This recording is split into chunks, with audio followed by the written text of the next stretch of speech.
Friends, मेरे पास ये एक पुराना शॉल रखा था। एक क्या, एक दो और रखे हैं। तो शॉल अब ओढ़ने में आते नहीं है, मैं ओढ़ती नहीं हूँ। तो और कई शॉल होते हैं, देखो कभी किसी ने दे दिया, कभी किसी ने दे दिया। तो ऐसे ही मेरे पास कुछ शॉल रखे थे, तो मैंने सोचा क्यों ना इनका कुछ किया जाए। पुराने शॉल को क्यों ना कफ्तान में कन्वर्ट कर दिया जाए। तो ये देखिए इस तरीके का था, तो मैंने सोचा क्यों ना इसका कफ्तान बना दिया जाए। तो ये इस तरीके का था।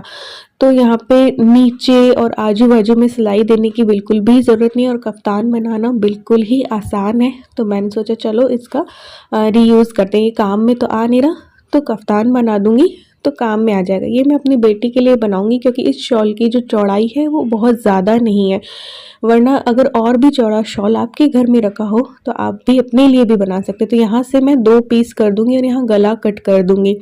बहुत इजीली बनाऊंगी और बना रही थी तो मैंने सोचा क्यों ना आप लोगों के साथ भी शेयर किया जाए। ये मेरा कफ्तान है, ये कॉटन के कपड़े का है। ये बाहर से मैं लाई थी और बाहर से भी आप लाओगे तो बिल्कुल रफ सिलाई आपको मिलेगी। ये बिल्कुल चौड़ा नहीं था। इसकी चौड़ाई जो है ना उतनी नहीं थी कपड़े की, तो इसमें डोरी वगैरह लगाने की कोई ज़रूरत नहीं होगी। तो इस तरीके से मैंने इसे डबल कर लिया है, फिर इस तरीके से डबल कर लिया है। अब मैं आपको बताने के लिए बता रही हूँ कि यहाँ पे मैं पूरा अपना जो ये वाला कफ्तान है ना, इसको रख के गला वगैरह देख रही थी कि किस तरीके से गला कट हो सकता है, किस तरीके से आगे का पीछे का। तो ये वाला जो ब्लू वाला आपको दिखाई दे रहा है कॉटन का कफ्तान, उसमें आगे की साइड वी शेप में था गला और पीछे गोल था। तो ये देखिए इस तरीके से था। तो मैं भी इसी तरीके से कर लूँगी। मैं ये कफ्तान बनाने जा रही हूँ अपनी बेटी के लिए। तो ये देखिए भी पीछे का गला हो जाएगा, ये आगे का वी शेप में हो जाएगा। तो अभी जब कट करूँगी तो आपसे शेयर करूँगी। तो आप लोगों के घर में भी अगर रखा हो तो आप इजीली बना सकते हो। और ये मैं बिना सिलाई मशीन के बनाऊंगी, हाथ से ही एक बार आप लोगों को बना के दिखा दूंगी।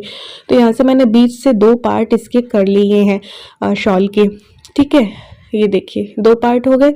अब दोनों पार्ट को मैं इस तरीके से फोल्ड कर दूंगी, डबल कर लूँगी। तो गला कट करना है क्योंकि मुझे आगे भी और पीछे भी, आगे का और पीछे का आप अपने अकॉर्डिंग कर सकते हैं लंबाई चौड़ाई। ये मैं कोई नाप से नहीं कर रही कि 5 इंच या 7 इंच गहरा या ये वो नहीं, बिल्कुल अंदाजन कर रही हूँ। सिलाई अगर आप करते हैं तो अंदाजन भी हो जाता है। तो आजकल तो मैं उतना नहीं करती हूँ, लेकिन आती मुझे हर चीज़ है। तो यहाँ से देखो इतना आधा इंच के करीब देखो सिलाई जाएगी, क्योंकि इसको वापस भी तो जोड़ना है ना। तो फिर आगे का गला मैं वी शेप में रखूँगी और पीछे का गोल बिल्कुल हल्का सा कट करूँगी पीछे का भी, क्योंकि पीछे का गहरा कर दो ना तो फिर वो बहने लगता है। और ये मैं बनाने जा रही हूँ अपनी बेटी के लिए, तो मुझे भी आ सकता है ये और इलू को भी आ सकता है, बट फिटिंग में इलू के साइज की ही करूँगी। तो ये देखिए मैंने निशान लगा लिया इस कफ्तान के अकॉर्डिंग, ताकि इजीली आ जाए। इलू का भी जो सर पे घुस जाए और मेरे पे भी घुस जाए, इस तरीके से मैंने कुछ अंदाजन कर लिया है। तो ये वी शेप में मैंने कर लिया है और इसे बस कट करना है अब यहाँ से इतना। तो मशीन तो मेरी इलू के रूम में ही, बेटी के रूम में रखी थी, तो मैंने उसे यूज़ नहीं लिया, हाथों से ही एक बार कर दिया। अब मैं पक्की सिलाई जब पूरा हो जाएगा तो पक्की सिलाई फिर मशीन नीचे लाकर इसमें दे दूंगी। काफ़ी दिनों से मैं सोच रही थी कि मुझे बनाना है, शॉल के कफ्तान बनाने हैं, बट वही है कि मशीन ऊपर रखी थी और कट करने में आलस आ जाता है। लेकिन जब आप लेके बैठ जाते हो ना किसी भी काम को, तो वो आपका मैं हमेशा कहती हूँ जिस काम की शुरुआत करते हैं तो उसका अंत तो हो ही जाता है, लेकिन शुरू ही नहीं करेंगे तो फिर कैसे होगा।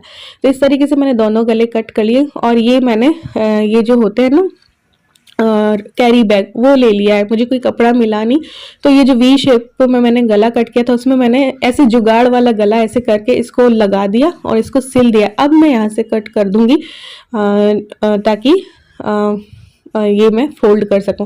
तो यहाँ से मैं कट करूँगी, ये जो वी शेप है ना इसको मैं यहाँ से कट कर दूँगी। ये जुगाड़ वाला काम किया है मैंने ताकि मुझे गले पे ज़्यादा मेहनत नहीं करनी पड़े, क्योंकि मशीन नीचे लानी पड़ती ना, फिर सीधे में मैंने जोड़ा था। अब इसको इस तरीके से फोल्ड कर देंगे, उल्टी तरफ सिलाई मतलब दे देंगे, मतलब कि मैं तुरपन कर दूँगी, तुरपाई कर दूँगी। ये मैंने देखिए फोल्ड कर लिया। प्रेस से आप करके आप बुकरम वगैरह भी डाल सकते हो, लेकिन मार्केट से लोगे ना, मार्केट में तो कोई बुकरम होती है ना कुछ, बिल्कुल लिंजू पिंजू से मैं 2 कफ्तान लाई थी बिल्कुल ऐसे ही थे, गले बिल्कुल रफली कट किए हुए थे और ऐसे करके। तो मैंने क्या किया कि ये कैरी बैग वाला जो कपड़ा है ना वो यूज़ ले लिया है और इजीली ऐसे लगा के, ताकि मुझे ज़्यादा मेहनत ना करनी पड़े, और सीधे की तरफ जोड़ के और फिर इसको इस तरीके से फोल्ड करके तुरपाई कर दिए। तो ये देखिए हमारा गला तैयार हो चुका है वी शेप में।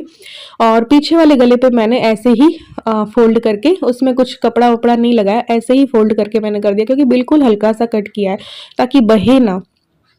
तो जब हम इसे जोड़ेंगे तो पीछे वाला जो हिस्सा है ना कपड़े का वो तो रखेंगे सीधा, और आगे वाला जो हिस्सा है हमें आगे की तरफ लेना है वो रखेंगे उल्टा। तो ये देखिए इस तरीके से मैंने पीछे वाला तो सीधा रख दिया है हिस्सा और आगे वाले को मैंने उल्टा रखा है। फिर बस इनको कंधों को जोड़ना है। तो यहाँ पे मैं सिलाई दूंगी इस तरफ, ये देखिए दोनों तरफ सिलाई कर दूंगी, उसके बाद इसको सीधा करूंगी। तो मैं हाथ से ही अभी सिलाई कर रही हूँ। तो ये देखिएगा हाथ से कर रही हूँ मैं, और सुई से, सुई धागे से, ये मुझे ज़्यादा इजी लगता है। मशीन में क्या है कि उसको भरो फिर करो सिलाई ऐसे करके, और मशीन मेरी रखी भी इलू के रूम में, और वो इतनी भारी है ना कि वो नीचे लाना वो नहीं था, और उस रूम में जाके मुझसे काम होता नहीं है, मुझसे इस रूम में ही होता है। तो यहाँ पे मैंने क्या किया कि सिलाई ऐसे दे दी थी दोनों तरफ। अभी जब सिलाई दे दूंगी तो आप लोगों को दिखाऊंगी।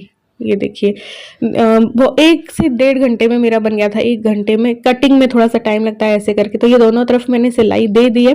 आप चाहें तो बाद में आप इसमें वो भी करवा सकते हो, वो वैसी वाली सिलाई होती है ना ताकि खुले नहीं। अब मैं अभी जब वॉइस ओवर कर रही हूँ तो माइंड से निकल गया। तो ये देखिए इस तरीके से फिर मैंने सीधा कर दिया इसको सिलाई करने के बाद। तो पीछे का देखो बिल्कुल हल्का सा गला रखा है और आगे का मैंने वी शेप रख दिया है। तो ये देखिए यहाँ से इतना तो तैयार हो चुका है। अब बहुत ही इजी है, क्योंकि यहाँ पे ना दोनों तरफ भी सिलाई नहीं देनी थी। शॉल है, अगर शॉल नहीं होता, मेरे पास और भी कपड़े रखे हैं, तो अभी जब गर्मियाँ आएंगे तो कॉटन के जो कई बेकार कपड़े रखे हैं ना, तो उनसे मैं कफ्तान बनाऊंगी आपके लिए। तो यहाँ पे मुझे सिलाई देनी, तो ये मैंने देखा कि मेरे गले पे भी आ जाता है ना, तो बस अब बस इतना मुझे सिलाई देनी, यहाँ से लेकर यहाँ तक और यहाँ से लेकर यहाँ तक। और कफ्तान में उल्टी तरफ नहीं लगती है सिलाई, सीधी तरफ लगती है। तो ये देखिए 15 या 17 के करीब मैंने अंगुल लिए हैं, पता नहीं कितने। और वो मैंने अपने कफ्तान, पुराने वाले कफ्तान से ना मेज़र कर लिया था कि कंधे की जो है सिलाई वो कहाँ से यहाँ बाजू की करनी है। तो यहाँ से मैं डालूंगी सुई, और बिल्कुल सीधी तरफ देनी होती है। कफ्तान में सीधी तरफ होती है, उल्टी तरफ नहीं होती है। तो क्योंकि यहाँ आगे साइडों में कपड़ा छूटता है ना, तो बस यहाँ पे सिलाई दे दूँगी, सीधी सीधी सिलाई देनी है और कुछ भी नहीं करना है। तो ये रहा कफ्तान का फाइनल लुक, दिखाते हैं पूरा।